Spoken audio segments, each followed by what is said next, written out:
Petrobras reduz mais uma vez o preço de venda da gasolina. Economia brasileira cresce 1,2% no segundo trimestre. E você vai ver também. Renegociações de dívidas do FIES começam hoje, com desconto de até 99%. Governo federal proíbe venda de cigarros eletrônicos. A pena é de R$ 5.000 por dia. A partir de hoje, a famosa Times Square é declarada zona livre de armas. E a gente traz um alerta. Estudo aponta que luz azul, emitida por dispositivos, pode acelerar o envelhecimento. Essas e outras notícias você confere a partir de agora. Olá, boa tarde, seja muito bem-vindo a essa edição. Estamos ao vivo e agora são 1h02 pelo horário de Brasília. Boa tarde, Dani. Boa tarde, Paty. Boa tarde a você que nos assiste. Vamos juntos conferir o que é notícia no Brasil e no mundo nesta quinta-feira. A Petrobras anunciou uma nova redução no preço da gasolina. A partir de amanhã, o litro vendido para as distribuidoras vai ficar 25 centavos mais barato. Vamos conferir. A Petrobras informou que a partir desta sexta-feira, o preço da gasolina às distribuidoras vai passar de R$ 3,53 para R$ 3,28 por litro, uma redução de 25 centavos por litro ou 7,08%. Os preços dos demais combustíveis não foram alterados. A última mudança no preço da gasolina havia sido em 16 de agosto. Já o preço do litro do diesel vendido às refinarias segue em R$ 5,19 desde 12 de agosto. Uma pesquisa da Agência Nacional do Petróleo mostrou que os preços da gasolina, do diesel e do etanol voltaram a recuar nos postos de combustíveis na última semana.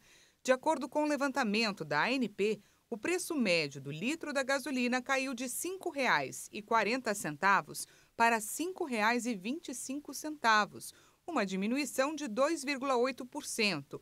É o menor patamar desde a semana encerrada em 27 de fevereiro do ano passado. O valor máximo encontrado nos postos foi de R$ 7,00. Segundo a agência, esse foi o 9º recuo seguido no preço da gasolina. E olha, começou hoje a valer a redução de quase 16% no preço da gasolina da aviação para as distribuidoras. Foi o segundo reajuste da petroleira no combustível, depois de uma redução de 5,7% no início de agosto. O PIB cresceu no segundo trimestre do ano. Segundo o IBGE, esse foi o 4º resultado positivo seguido do indicador. O Produto Interno Bruto, que é a soma dos bens e serviços finais produzidos no Brasil, cresceu 1,2% entre abril e junho deste ano, na comparação com os 3 meses anteriores. O resultado é o 4º positivo em seguida do indicador. O PIB chegou a R$ 2,404 bilhões em valores correntes. Com o resultado, o PIB avançou 2,5% no primeiro semestre do ano e a atividade econômica do país ficou 3% acima do patamar pré-pandemia, verificado no 4º trimestre de 2019. Segundo o IBGE, a economia chegou também ao segundo patamar mais alto da série histórica, atrás somente do que foi registrado nos primeiros 3 meses de 2014. De acordo com o IBGE, o crescimento nesse segundo trimestre foi influenciado pela alta de 1,3% nos serviços, que representam 70% da economia. A indústria teve alta de 2,2% e este foi o segundo resultado positivo seguido do setor. Para o IBGE, é a taxa positiva mais alta para a indústria desde o 3º trimestre de 2020. O orçamento do governo para o ano que vem prevê um salário mínimo de R$ 1.302, R$ 90 a mais do que o valor atual.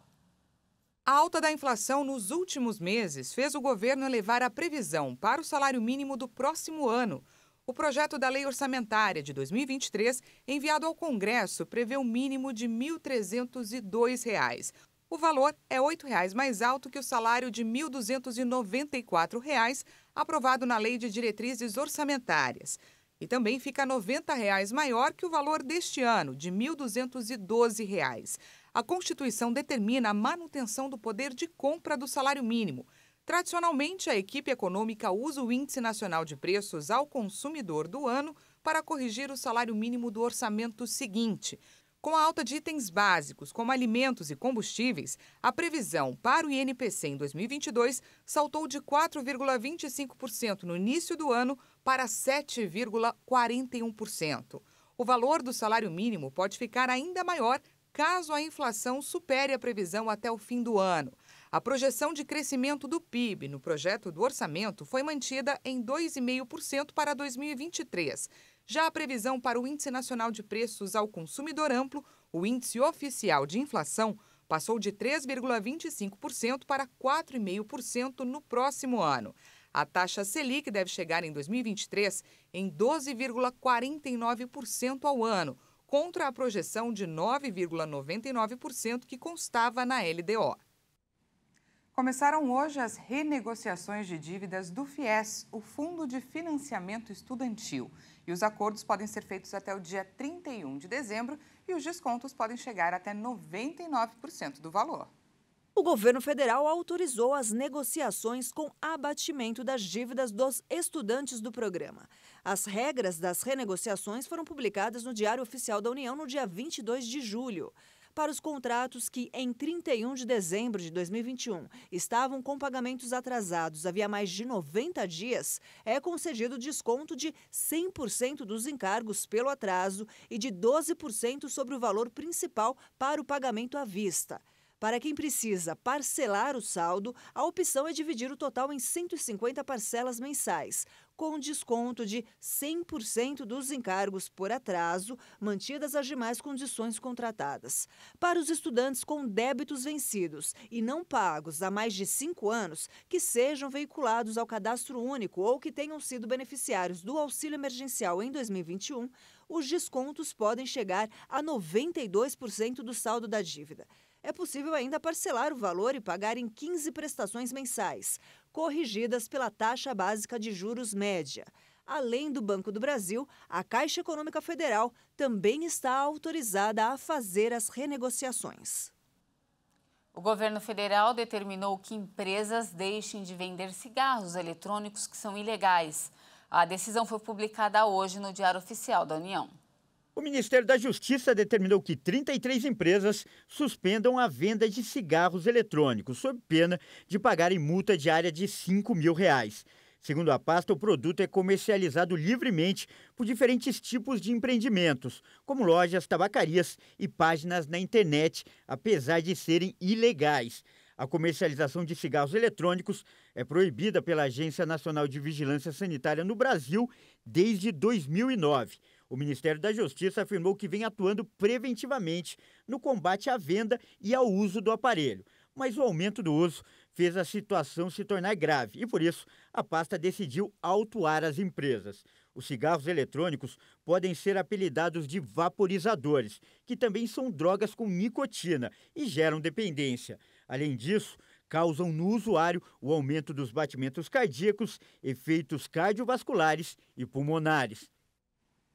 E vamos falar agora um pouquinho de eleições. Quase 15 mil presos provisórios devem votar nas eleições de outubro. A Constituição garante o direito a presos provisórios e jovens em medida socioeducativa. O Tribunal Superior Eleitoral informou que 14.653 presos provisórios vão votar nas eleições deste ano. De acordo com a Constituição, apenas presos provisórios e jovens em medida socioeducativa podem votar, já que não tiveram os direitos políticos suspensos. Os juízes eleitorais, sob a coordenação dos tribunais regionais eleitorais, devem disponibilizar sessões em estabelecimentos penais e em unidades de internação tratadas pelo Estatuto da Criança e do Adolescente, a fim de que esses eleitores possam exercer sua cidadania por meio do voto. A resolução do TSE considera preso provisório a pessoa recolhida em estabelecimento penal sem condenação criminal transitada em julgado. E o adolescente internado é o maior de 16 e menor de 21 anos, submetido à medida socioeducativa de internação ou à internação provisória. Os serviços eleitorais vão ser realizados por meio de procedimentos operacionais e de segurança adequados à realidade de cada local, definidos em comum acordo entre o juiz eleitoral e os administradores dos referidos espaços. Para que uma sessão eleitoral seja instalada nos estabelecimentos penais, é necessário o mínimo de 20 eleitores aptos a votar. Mesários e funcionários desses locais também podem votar nessas sessões. Agora vamos mudar um pouco de assunto e falar do tempo. Setembro começou hoje com instabilidades em diversas regiões do país. De acordo com o Instituto Nacional de Meteorologia, a previsão é de que o mês registre volume de chuvas acima da média em grande parte da região sul, sudeste e na região norte. Vamos então conferir como está o tempo em Recife. Por lá, amanheceu com chuva em diversos pontos. O sol tentou aparecer em alguns momentos, mas mesmo assim podemos ver que boa parte do céu ainda segue bem nublado. Recife registra nesse momento 26 graus. Agora a gente fala de Campo Grande. Por lá o cenário já está bem diferente. Nesse momento o céu segue limpo, sem sinal de chuva. A cidade tem enfrentado calor e tempo seco há vários dias. Campo Grande registra agora 33 graus. Para finalizar, a gente fala aqui de São Paulo. Vamos juntos ao vivo com a câmera 10 lá fora. Essas são imagens aqui da região central da capital paulista. As temperaturas por aqui estão aumentando. O dia começou bem frio, mas agora podemos ver que o tempo segue firme e vai continuar assim durante toda a tarde. De volta comigo, nesse momento a cidade registra 24 graus. E veja a seguir, depois de quase 10 anos fechado, o Museu do Ipiranga volta reformado e reabre ao público no dia 8 de setembro. Daqui a pouquinho, as primeiras informações você tem aqui, não é, Maria Clara? O Museu do Ipiranga hoje foi aberto para a imprensa e já eu conto as novidades para você.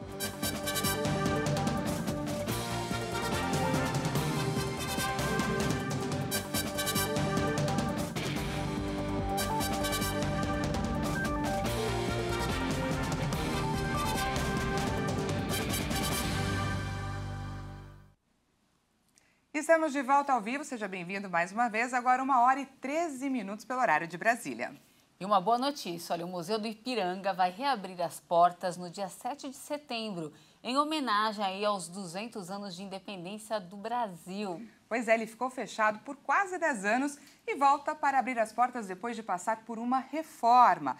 A nossa repórter Maria Clara Leite está lá e vai trazer para a gente em primeira mão as novidades. Seja bem-vinda, Maria Clara. É verdade que o museu dobrou de tamanho? Conta mais. É verdade, sim. Daniela, Patrícia, boa tarde para vocês e para todo mundo que acompanha a gente.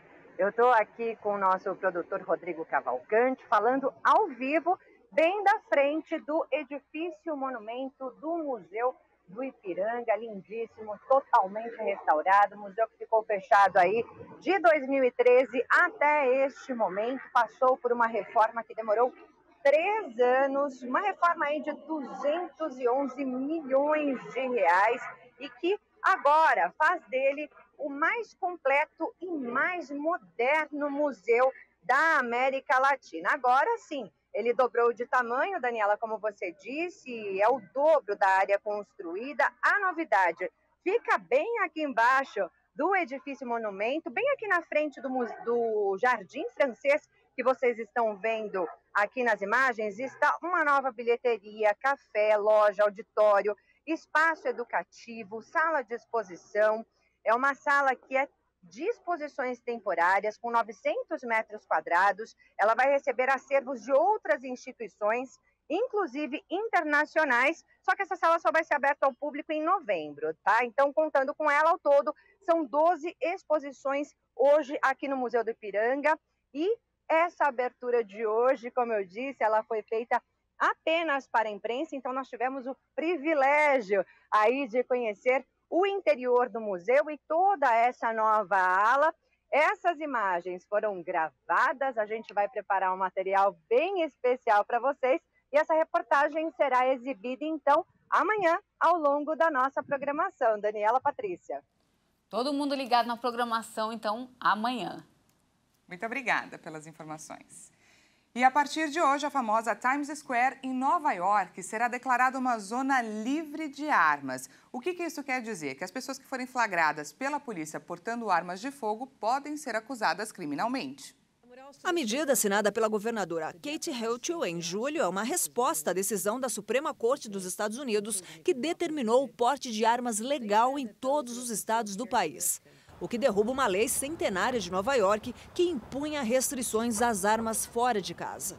Mundialmente conhecida por seus prédios, luzes e táxis amarelos, a Times Square é também um ponto turístico que recebe cerca de 360 mil pessoas diariamente.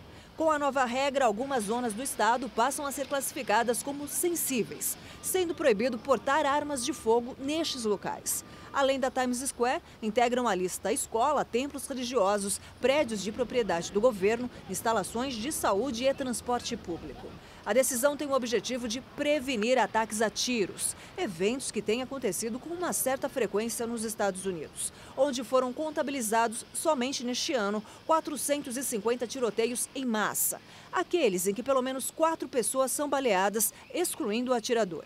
Agora, pessoas flagradas portando armas de fogo por lá estarão sujeitas a mais de 1 ano de reclusão. O uso constante de aparelhos eletrônicos é prejudicial à nossa visão. E agora uma pesquisa revelou que ele pode acelerar o envelhecimento. Realizada por cientistas da Universidade de Oregon, nos Estados Unidos, mostrou que nossas funções celulares básicas podem ser afetadas pela luz azul, emitida por dispositivos que utilizam a iluminação LED, como smartphones, computadores e televisões. A exposição excessiva pode ter efeitos prejudiciais em uma ampla gama de células do nosso corpo, desde células da pele e gorduras até neurônios sensoriais. Os pesquisadores analisaram moscas de fruta e compararam os níveis metabólicos de moscas que ficaram expostas à luz por 2 semanas com insetos mantidos no escuro também por 2 semanas. Os resultados mostraram que a luz azul causou diferenças significativas nas células das cabeças das moscas. Essas mudanças sugeririam que as células passaram a operar com níveis abaixo do ideal, provocando o envelhecimento precoce e a morte prematura. De acordo com cientistas, os produtos químicos de sinalização nas células das moscas e humanos são os mesmos. Por isso, os efeitos negativos registrados no estudo são um alerta em potencial para a nossa saúde. E essa edição fica por aqui. Muito obrigada pela sua companhia. Uma ótima tarde para você e até amanhã. Ótima quinta-feira e até amanhã.